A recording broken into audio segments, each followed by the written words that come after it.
Good afternoon. I'm Lynlee. You're listening to Money FM 89.3. Now, Singapore's manufacturing sector, which contributes more than 20% to its GDP, continues to be a cornerstone of the economy and a key driver of growth. The sector is projected to grow at a compound annual growth rate of 1.48% from 2024 to 2029. Additionally, Singapore's foreign direct investment remains strong, with the US, Netherlands, China, Japan, and Hong Kong being key contributors to the country's $151 billion in FDI. That was in 2023. And despite its economic strength, Singapore faces challenges that could impact its growth, such as higher costs and potential policy changes. On Industry Insight, I'm pleased to have Lennon Tan, President of the Singapore Manufacturing Federation, join me this afternoon to discuss Singapore's manufacturing sector. Lennon, welcome. Great to have you on the show. Thank you, Lynn, and good afternoon. Hey, Singapore has long been recognized as a global leader in advanced manufacturing, and recent official data show that there's a robust demand for semiconductor chips in the computer, smartphone, data center end markets. So we can expect the manufacturing sector to maintain its recovery in 2025, driven by the electronics upcycle. But from where you sit, with the Singapore Manufacturing Federation having served the community since 1932, and if I remember correctly, you represent 5,000 member companies comprising SMEs, MNCs, and affiliate members. So how do you see the current state of the manufacturing industry here? Thanks, Lynn. That was a very comprehensive and accurate depiction of SMS.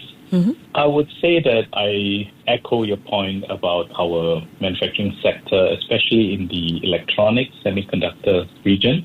I think with the demand of AI, as well as, once you start doing AI, you need to upgrade your computers and so on. So there's a strong demand in this sector. So our members tell us that the demand will carry through the first half of this year. However, having said that, you'll find that growth is not all even. So in certain sectors, they are more pessimistic. They may not be meeting the kind of growth that they expect, especially in the light of all the change of global supply chains and tariffs. Okay, before we get to that, I just wanted to quickly get your thoughts on Budget 2025. Ahead of PM Lawrence Wong's budget speech this week, the Singapore Manufacturing Federation had shared its wish list through identifying several critical priorities built on pillars such as sustainability, human capital, internationalization, and productivity. Do you think the budget has addressed the immediate challenges facing the manufacturing sector? In terms of feedback, we feel that it is a very balanced budget, and we welcome it. There are schemes whereby companies, manufacturers can look forward to in the short term. For example, the tax rebate. So these are some of the immediate measures that companies can get their hand to buffer some of the rising costs. Mm-hmm. However, we see a lot more in the budget addressing the midterm requirements of the companies or manufacturers, especially the part on transformation. So we see that much of the budget are addressing training, job redesign, as well as helping companies come up with specific programs within the company, like their work committee within the companies, to address some of the specific needs. So all these are catered as well as mentioned during the budget. Also, we noticed that there are also items in the budget that address the long-term development of manufacturers, especially in the area of capital. So we noticed that there is a 1 billion grants for growing companies that they can tap to. The government is helping companies to internationalize. There are also incentives for local fund, as in the equity fund and so on, to support local companies, and in return getting tax rebates and so on. So we see that this is a very balanced budget. Okay, positive news indeed. But Lennon, are we still on track with the Manufacturing 2030 initiative that was aimed to boost the sector's value by 50% by 2030?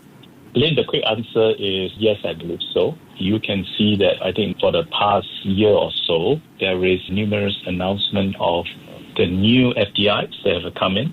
This will largely impact especially those in the semicon area, those in the biotech area. So I believe very much we are on track to do this. Okay. So what we are trying to do while we have all these FDIs coming in, how do we get our local enterprise involved in this growth as well as this momentum? So we are trying to forge right now, forming a platform called the MNC and SME Alliances, where all these companies coming here, our local supply chain can get involved and be an integral part. So this will involve R&D, innovation, so that they can up their value chain and do this. And you've noticed that the budget has many grants on innovation to help them. Okay, so I assume that this is just one of many initiatives that SMF has come up with to support your members in translating the budget measures into actionable outcomes. Indeed. Okay, can you talk more about other initiatives that might be in the pipeline? I think since about a year ago, we've been focusing on the sustainability part of manufacturing. While we see that the momentum perhaps have slowed down somewhat with the Trump administration pulling out of the Paris Accord, but I believe that this is still an important part of manufacturing, especially when you go into high-tech manufacturing and things like that. Sustainability is one offer that you cannot miss for your consumer. So we are helping our companies to decarbonize and have them be in the know of how they can progressively go into green manufacturing as far as manufacturing is concerned. Okay, speaking of which, yes, I understand that the PM has announced that there will be a $5 billion top-up to the Future Energy Fund. And as sustainability becomes more and more important for manufacturers and SMEs to stay competitive in this export-driven sector, what are some of the practices and technologies currently by manufacturers that you see on the ground which support the decarbonization of the manufacturing industry? To begin with, every company needs to know where they are right now in terms of their carbon footprint. You'll be surprised that not many of the companies are aware of how much is their carbon footprint right now. So SMF, through its CSO, Chief Sustainability Officer as a service, offers very low-cost, subsidized services to all these companies to help them know where they are and form a roadmap. It's really up to them, their own pace, whether 2 years, 3 years to eventually decarbonize. Now, as a nation, we have 2040 vision to be carbon neutral, and what it means is that it requires all of us, all the manufacturers, and even all the way down to individual to start somewhere to decarbonize and to contribute towards the greater goal. Okay. Lennon, across the sector, there had been some prominent layoffs last year. So, we see from the beverage sector to consumer electronics and also e-commerce. So, could you perhaps give us a broad view on retrenchment in this sector? I think we are seeing a big disruption, transformation in the kind of structure of our economy. So much as our per head GDP is $80,000. So you can imagine that we need to up our game as manufacturers in terms of the value chain. So I'm not saying that the retrenchment is due to exactly to that, but you can imagine with our cost structure here, some of the services or some of the positions may have gone to somewhere offshore, right, for some of those positions. Or sometimes it's just a cyclical kind of event. But I believe that Singapore must up its game by embracing artificial intelligence and automation so that we can up the productivity of individual workers as well as, whether it's blue-collar worker or white-collar worker, to the kind of productivity that represent our cause here. Okay. Lennon, we've been hearing so much about U.S. President Trump's tariffs. What do you think of them? And will they impact manufacturers in Singapore? Well, then, this is a $1 million question. I guess we can take consolation in the part that we buy more than we sell to the U.S.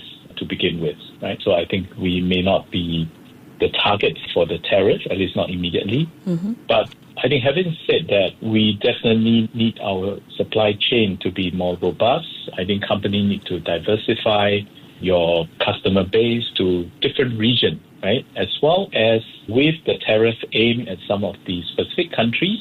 And if your supply chain are in those countries mentioned, you should start looking for alternative and how to make sure that there is different alternative ways that you can do your business. Sound advice. Looking ahead, what do you think will be the most important trends in Singapore's manufacturing industry over the next 5 to 10 years?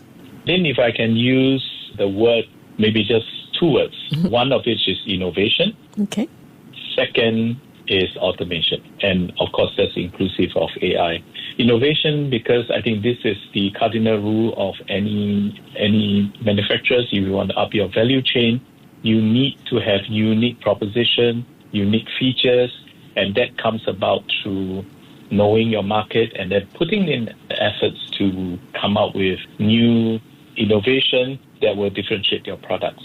And second is that, of course, to be able to produce here, to be able to still be competitive, right, in this region, we definitely need to embrace. In SMF, we always coin, now the new term is Industry 5.0, where automation meets AI, meets sustainability. So when you have a full proposition like this, we will always be on top of our game. All right. Thank you so much, Lennon, for your invaluable insights. Is there anything else you'd like to add about where the industry is heading before I let you go?